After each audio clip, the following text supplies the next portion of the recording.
Good day, listeners. This is Pamposh from Smart WFM, and welcome to Smart WFM Smart Talk series. These series are going to be based on three questions we are going to ask Jared McGrath, CEO and founder of Smart WFM. Every discussion would be 10 to 15 minutes, and we will be asking those questions to Jared, one-on-one. Jared has been in this space of WFM for almost 2 decades. He has finished his book, Digital Workforce, and we are glad to have him with us today. How are you, Jared? I'm really well, Pamposh. Thanks for the introduction. Really excited to be talking about WFM today. So, Jared, the first question today for you is, how do you got into WFM? Yeah, great question. So I, many years ago, went to university, like a lot of people do, and I studied an area of mathematics known as operations research. And the specific area of operations research is really about how do we take assets, whatever those assets may be. They could be physical assets, machinery, they could be people, and it basically looks at mathematical ways to optimize the use of that asset.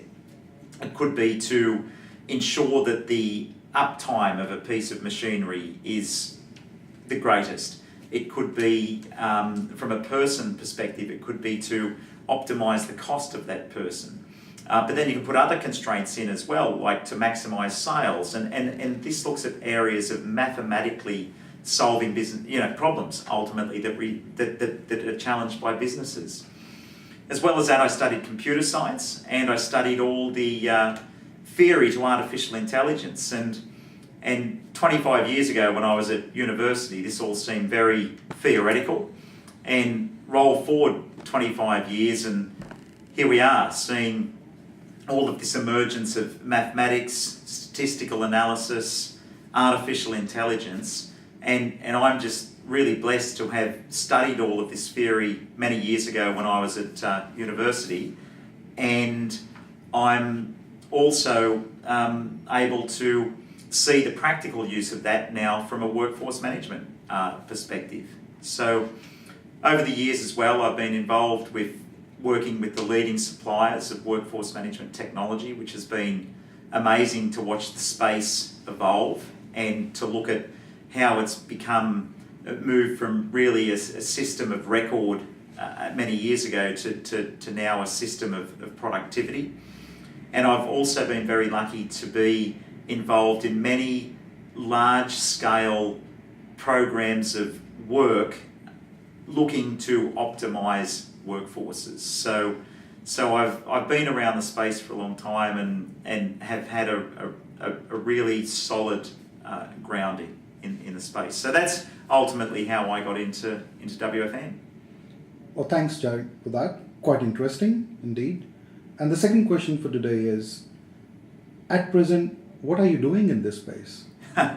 What a great question. So over the last 12 months in particular, I've taken the time to take my 15 or 20 years of knowledge and write a book called The Digital Workforce. And I've been involved with clients for many, many years, and what I found when I went to those clients over and over again is that the same questions would get asked each time. What do we need to do from a business perspective to engage, to change our workforce, to get benefits from workforce management? What is workforce management? What benefits can we get from it? And how do I know that the program that I'm going to undertake is going to give me the benefits, and how can it be successful? So over the last 12 months, I've written a book that's very much through the eyes of a customer, and it addresses many of these things that customers have been asking me for many, many years. So the book is divided into two halves. The first half is what is workforce management.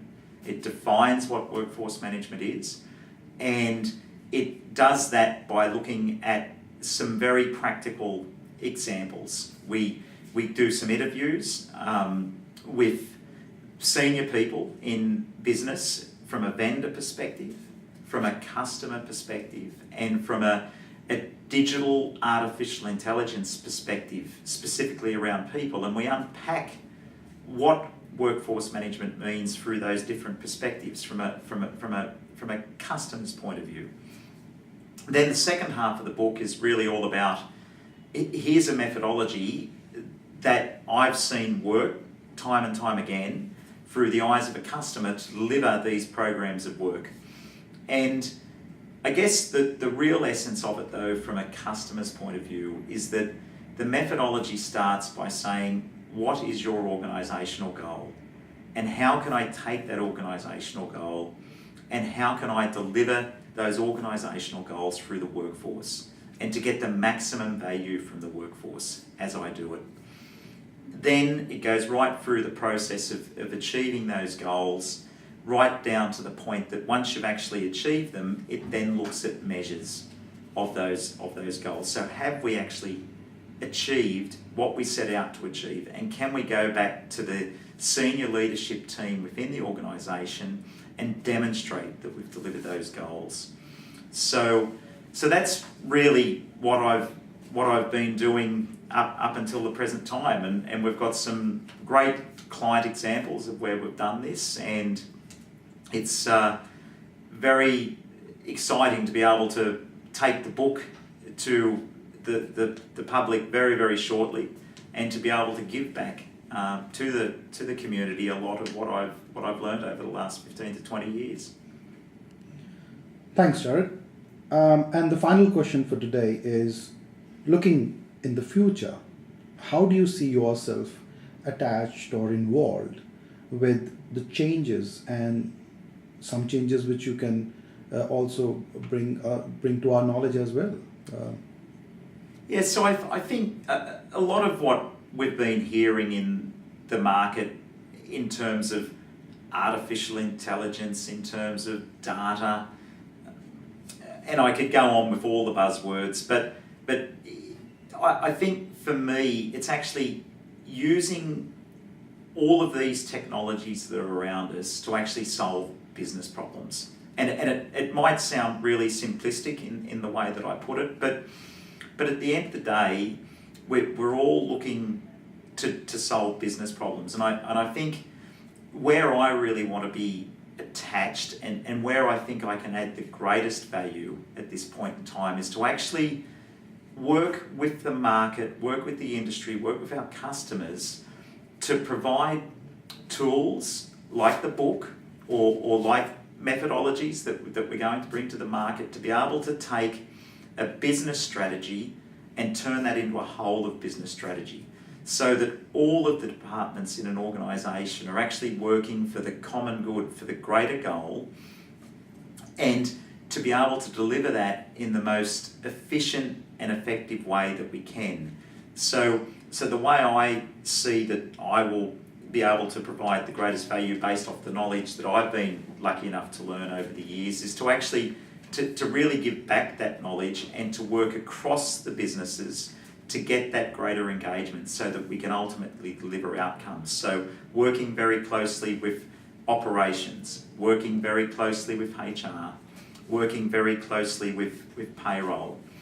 And ultimately that's where I see the greatest value that I can give back. In terms of where do I see the industry going, I think that we're also going to become very much consumable in the way that we deliver these outcomes as well. So I think that where we work in an environment at the moment that's predominantly time and materials based, or I'll give you this and you pay me that, I think it's going to become much more outcome based in the future, and it's all coming back to those whole of business goals as well. So I think that we'll see a change in the way in which we actually achieve those benefits into the future. And at the broadest level, that's really where I see myself playing into the future, and I'm very excited about what the future beholds for organisations and for workforces within those organisations. So thanks, Jared, for us to know more things on those 3 questions we asked you today. And thanks, listeners. And if you would like to have your questions sent to us, please do send us in the comment sections below, or you can email us through our website. Thank you. Absolutely. Thanks for taking the time to listen, and I'll look forward to having a few of these impromptu discussions. Ask me 3 questions, and I'm always happy to talk. Anyone that knows me knows that. And please send in questions, because I'd love to answer them for you. Thanks, everyone.